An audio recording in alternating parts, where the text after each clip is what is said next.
Olá, estamos aqui para falar de um tema muito importante e que de alguma maneira ele cai com recorrência aí nas provas do Enem, que é o período do renascimento. Renascimento é renascer, né? São ideias novas, pressupostos novos e realmente os artistas desse período e os pensadores da época tinham esse intuito. Então a gente vai ver aqui que se instala o período que a gente chama de Idade Moderna. Num período anterior, a gente poderia ter aqui como período histórico, aqui mais ou menos próximo ali, a Idade Média. A Idade Média a gente tinha ali como base o sistema feudalista, ou seja, os grandes senhores feudais das grandes propriedades latifundiárias que dominavam grandes terras e dominavam a nobreza e o clero e os servos também. Depois, nesse período, lá no final da Idade Média, mais ou menos a grosso modo falando, vai perdendo força e a gente vai ver aqui a instalação da Idade Moderna com a crise do sistema feudal, as pessoas migrando para pequenas cidades, no caso do Renascimento na Itália, e ali formando novas profissões. A gente vai ver que nas artes se tem ali a criação de ateliês especializados em pintura, escultura e outras habilidades manuais, como marcenaria, até mesmo de sapateiro, e eles criavam esses ateliês, se especializavam, depois eles tinham seus aprendizes que também se tornavam pessoas especializadas no futuro e que substituíam os antigos. Então era muito recorrente, isso era muito bacana no Renascimento. Aqui no Renascimento a gente vai ver que paira no ar essa idade moderna, essa nova formação, concepção de cidade, um sistema filosófico aí que se chama humanismo. Se na Idade Média a valorização era da religião cristã, aqui no Renascimento a gente vai ver que existe uma valorização dos preceitos científicos, ou seja, o homem é o centro do seu interesse de pesquisa. Então a igreja cristã, a religião, o Deus, né, no caso, a religião mesmo e aspectos espirituais, eles estão no segundo plano e agora entra no primeiro plano o homem como centro das atenções. Por isso que a medicina, ela se torna bem mais avançada, existe a possibilidade de dissecação de cadáveres para se estudar aonde fica o coração, como é que é constituído o coração, até mesmo a gente vai ver fetos, né, humanos, como é que eram os fetos, como é que é o sistema de reprodução, como é que era o desenvolvimento do feto, como é que eram as veias, como é que era o crânio. Então existe uma grande especulação, e mais uma especulação balizada pela ciência, então a ciência aí entrando como meio de conhecimento do homem da Terra. Se na Idade Média o conhecimento se dava por conhecimento por meio de Deus, enfim, metafísico, digamos, aqui a gente tem a relação do crer para ver, ou seja, a ciência prova, a ciência mostra e comprova. Então o homem está apegado à ciência. E ciência da medicina, ciência da geometria, da matemática, e a pintura é influenciada por tudo isso. Por exemplo, a arquitetura na Idade Média também era bem especializada, mas, por exemplo, a perspectiva que a gente conhece muito pelo Renascimento já existia na Idade Média, mas ela foi formalizada, matematicamente validada como ciência a partir do Renascimento com um arquiteto chamado Filippo Brunelleschi. Foi ele que sistematizou todo o conhecimento. Por exemplo, também, a teoria da cor. Claro que lá na Idade Média, até anteriormente, existia o conhecimento de cores, mas a sistematização da teoria da cor, ela só é feita no Renascimento, e um grande estudioso da teoria da cor foi Leonardo da Vinci. Tanto é que se a gente se ater ali aos escritos de Da Vinci, a gente vai constatar que muitos do que ele formulou, cores primárias, cores secundárias, cores frias, cores quentes, até hoje tem validade, para você ver como realmente era um estudo sério, e eles faziam isso tudo, pessoal, a partir da observação da natureza.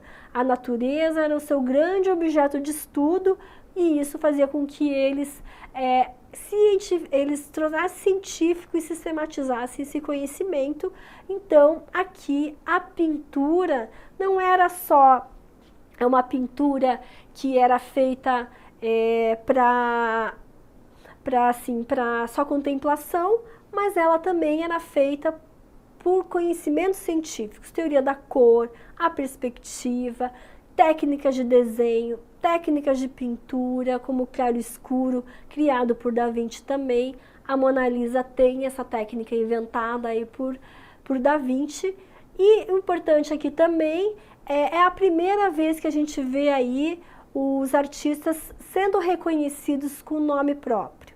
Então a gente conhece Da Vinci, a gente conhece Rafael, a gente conhece Botticelli, a gente conhece Michelangelo. Anteriormente as obras não tinham uma assinatura, agora ela tem uma assinatura e a gente conhece as obras dos grandes mestres aí. Então, vendo aqui no slide, o homem então vai se afastar dos dogmas religiosos, né?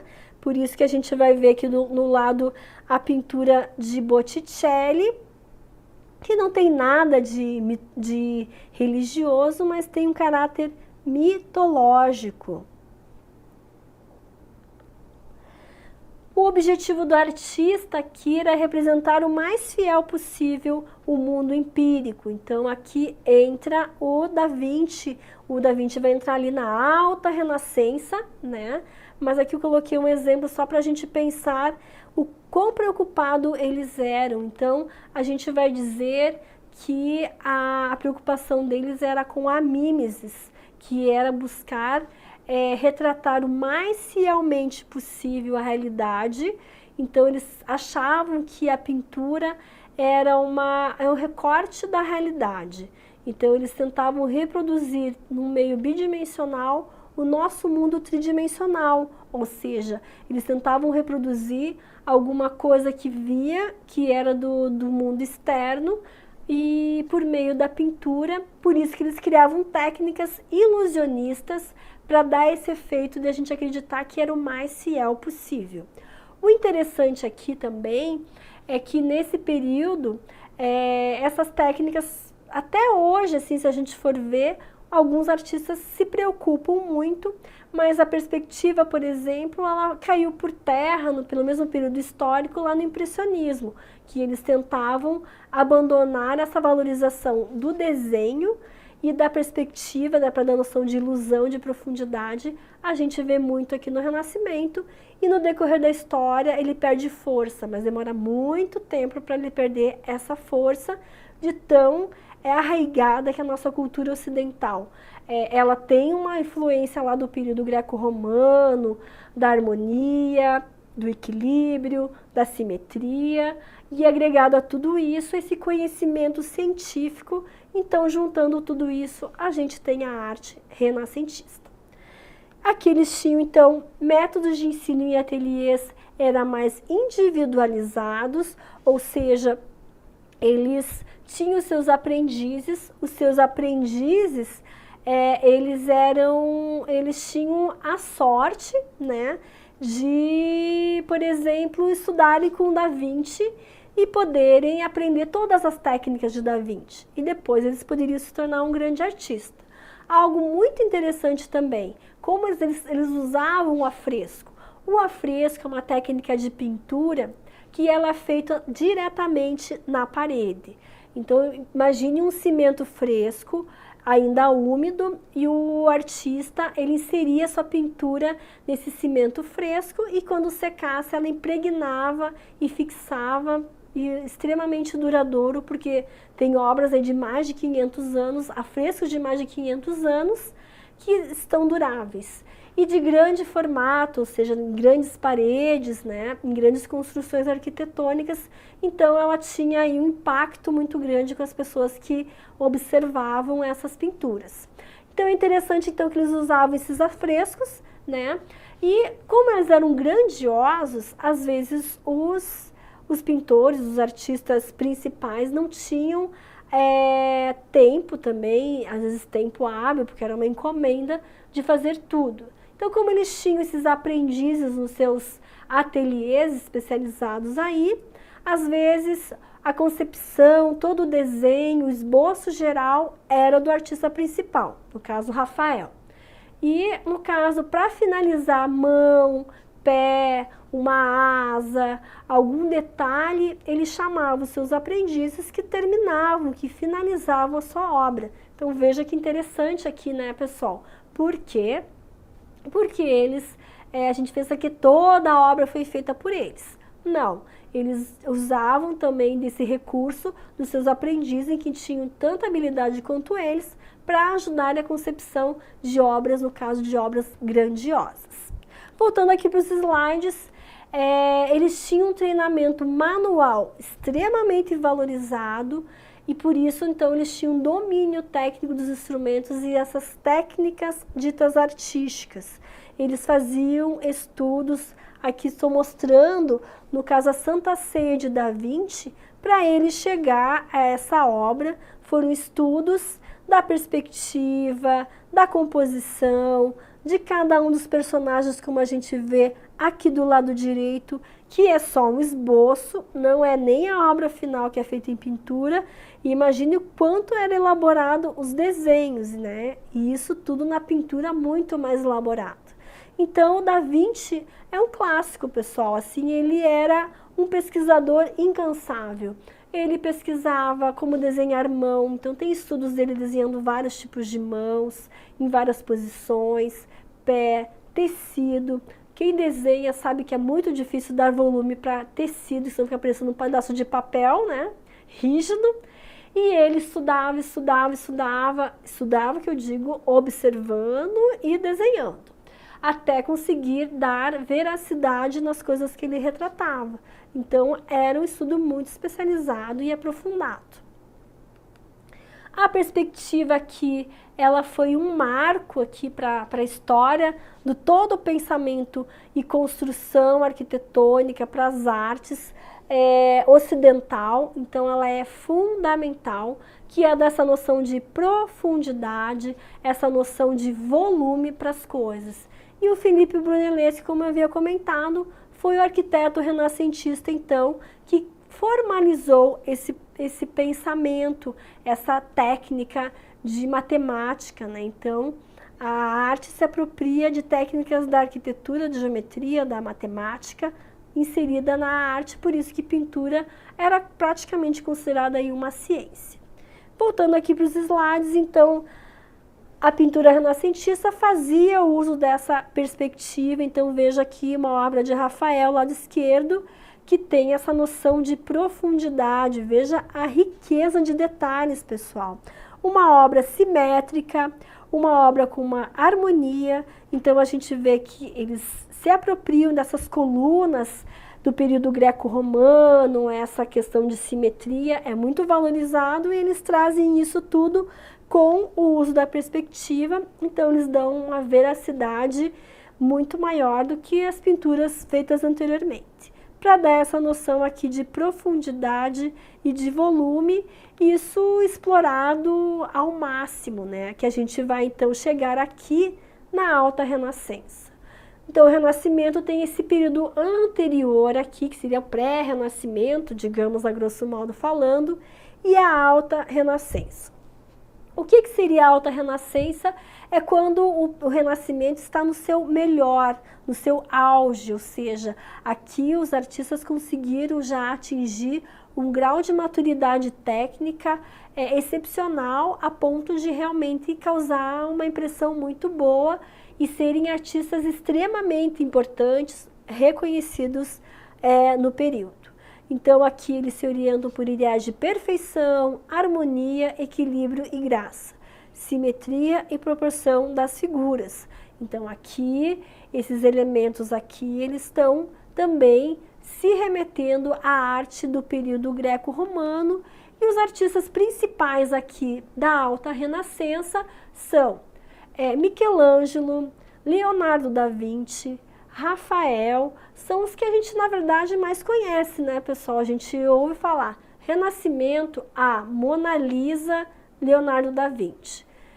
Escultura, Renascimento, Michelangelo, né? Então a gente já conhece aí o Renascimento, porque realmente é um marco na nossa história. A gente tem todo o nosso pensamento ocidental voltado para o Renascimento, e a Alta Renascença, então, é calcada nesses artistas, porque eles conseguem chegar a um grau de veracidade que a gente, olhando uma pintura deles, parece tão real que a gente acaba acreditando que é uma fotografia mesmo.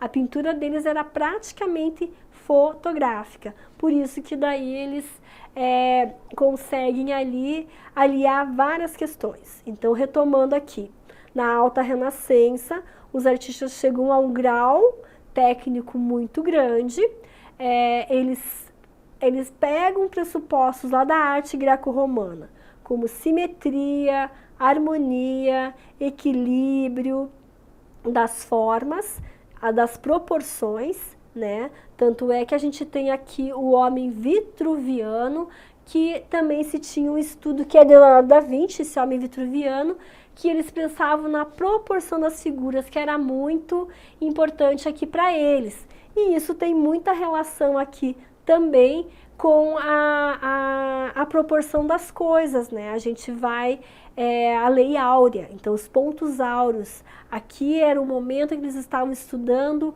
profundamente a lei áurea e a proporção áurea, ou seja, o que seria a proporção áurea?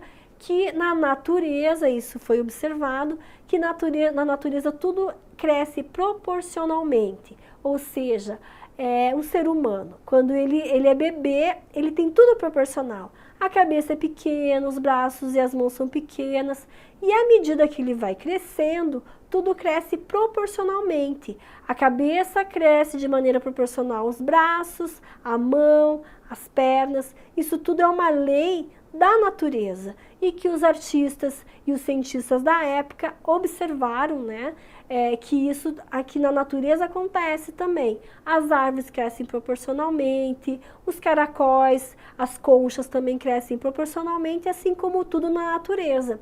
E então existe algo intrínseco no ser humano que tem uma necessidade de busca de proporção e equilíbrio, porque nós somos criados assim, nós somos gerados dessa maneira, a gente cresceu também proporcionalmente, senão eu teria uma mão maior que a perna. Então a nossa essência humana ela é regida por isso.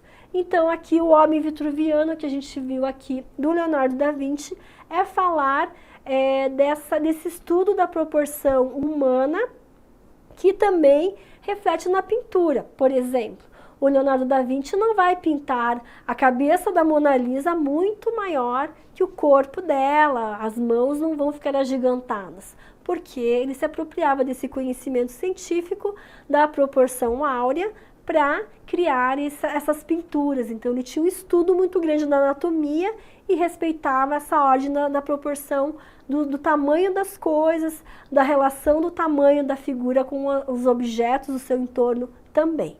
Uma coisa muito interessante aqui, que é até uma curiosidade que eu vou comentar com vocês, é se vocês perceberem por que nós temos o nosso caderno, que a gente usa lá para anotar, os nossos livros, o nosso cartão de crédito, o nosso cartão do banco, o nosso RG, o nosso CPF, a nossa carteira de motorista, tudo segue um tamanho retangular.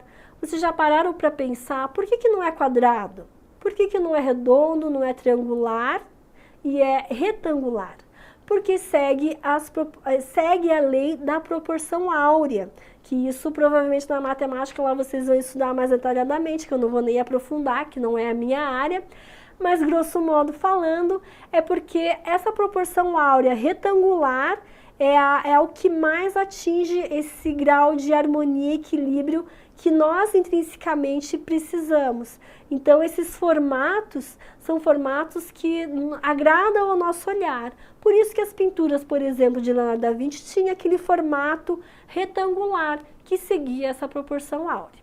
Então, assim, com relação ao Renascimento, é um tema importante aí, dei uma estudada boa no Renascimento, principalmente o Leonardo da Vinci. Acontece muito, como já aconteceu em algumas provas do Enem, de relacionar o tema do Renascimento, uma pintura de Rafael, com uma poesia da época. Então, eles fazem uma relação intertextual de imagem e texto e pedem para vocês fazerem uma análise. Isso também cai, pessoal. Então, preste atenção, vejam os artistas do Renascimento, principalmente esses que eu comentei, Rafael, Michelangelo, que Michelangelo já caiu também, relacionando aí uma obra dele com a obra de um escultor brasileiro. Então, deem uma olhada aí nesses artistas importantes da Vinci também e vejam que existe uma recorrência aí nas provas do Enem. Então, a gente se encontra aí nas próximas aulas. Até mais!